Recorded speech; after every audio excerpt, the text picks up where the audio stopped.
देश की राजधानी दिल्ली में शुक्रवार को एक ऐसा वाकया हुआ जिसने लोगों को सोचने पे मजबूर कर दिया कि क्या ये वास्तव में 2026 चल रही है।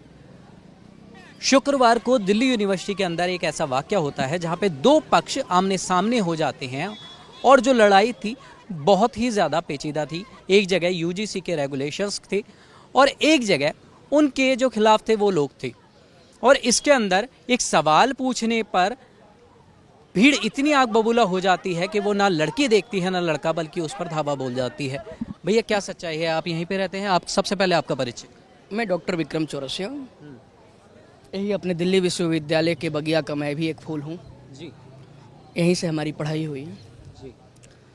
बड़ी दुखी मन से मैं बोल रहा हूँ कि ये हमारा विश्वविद्यालय है, देश नहीं पूरे विश्व में इसका एक अपना पहचान है। One nation one world one family जब बात होती है तो हम पूरे राष्ट्र के युवाओं से बार बार आह्वान किया हूँ कि इनजस्टिस के खिलाफ नो डाउट आवाज़ उठाना है, लेकिन अपने में ही टकराना, मानवता पर क्वेश्चन मार्क लाना, ये बहुत बड़ा सवाल है।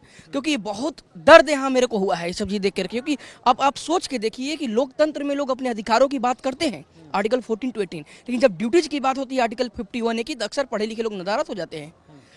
देश का सेना, हमारा राष्ट्र का सेना है, बॉर्डर पर लड़ता है, उसके बेटा किसान जो है, उसके बाप जो है किसान खेतों में लड़ते हैं, उसका बेटा यहाँ अगर पढ़ने दिल्ली विश्वविद्यालय चीज़ें आ रहा है तो वहाँ जाति धर्म का, हम यहाँ पर बैठे हैं, इतने समय से मैं दिल्ली विश्वविद्यालय में हूँ सर, एक साथ बैठते हैं, एक साथ खाते हैं, पीते हैं, पढ़ते हैं।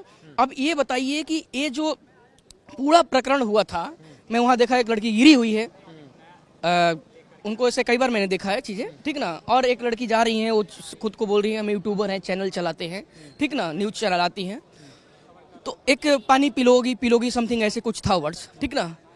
सो आप ये सोचने वाली बात है कि जब इस तरीके से हम बटेंगे, कहते हैं बटोगे तो कटोगे, अभी नारा चल रही थी बड़ा तेज में, तो हम इस राष्ट्र को, मानवता को, संविधान को बचाने के लिए क्यों नहीं लड़े?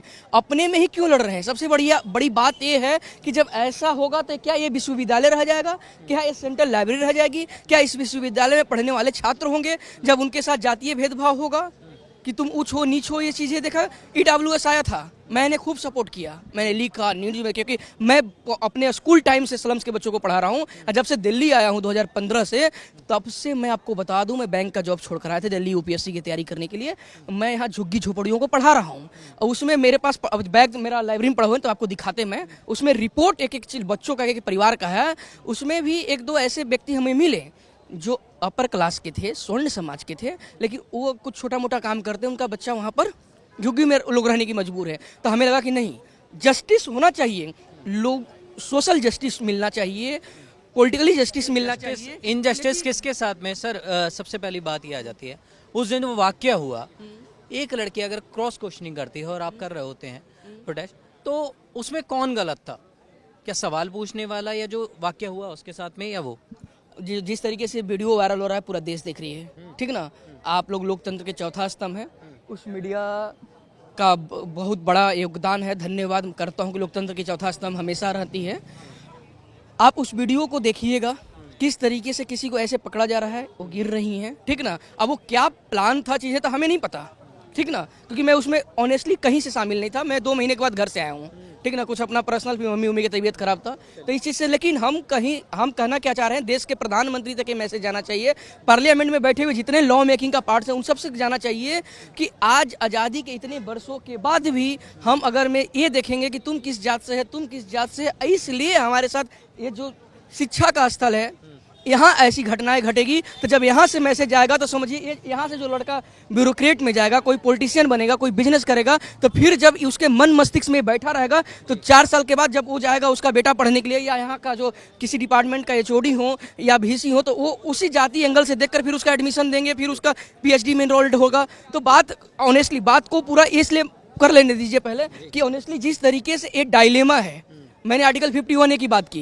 ड्यूटीज की, तो हमारा ड्यूटीज क्या होना चाहिए इस राष्ट्र को मजबूत बनाने के लिए, विश्व गुरु बनाने के लिए। विश्व गुरु की बात चल रही है, तो मैं पूरे राष्ट्र के युवाओं से आह्वान करता हूं कि इस राष्ट्र को मजबूत करने के लिए यूनाइट होने की जरूरत है, ना कि कोई विंग होता है राजनीतिक दल का, कोई AVP, कोई NSY, कोई क्या क्या होता है, कोई अलग अलग विंग होता है, कोई किसी पार्टी का, कोई किसी नहीं। तुम युवा हो, तुम छात्र हो, इस राष्ट्र के निर्माण करता हो, इस देश का रीढ़ हो, तुम खुद अपने आप में एक विंग हो, तुम्हारे साथ कहीं गलत होगा। ये डॉक्टर विक्रम चौरसिया लड़ा है, वारन की घटना अकेले लड़ा था, चाहे मुखर्जी नगर भंडारी बिल्डिंग में, चाहे कहीं भी दिल्ली यूनिवर्सिटी में भी किसी छात्रों के साथ अन्याय होता, वहां मैं लड़ता हूं। हम एक छात्र चाहते हैं इस देश को इतना सुंदर खूबसूरत बनाना कि यहाँ जातिवाद भेदभाव नहीं होना चाहिए। ऐसी घटना दोबारा अगर में होती है, आत्मा को ठेस पहुंचती है सर। ये राजनीति है पॉलिटिकली। जी भैया क्या नाम है आपका?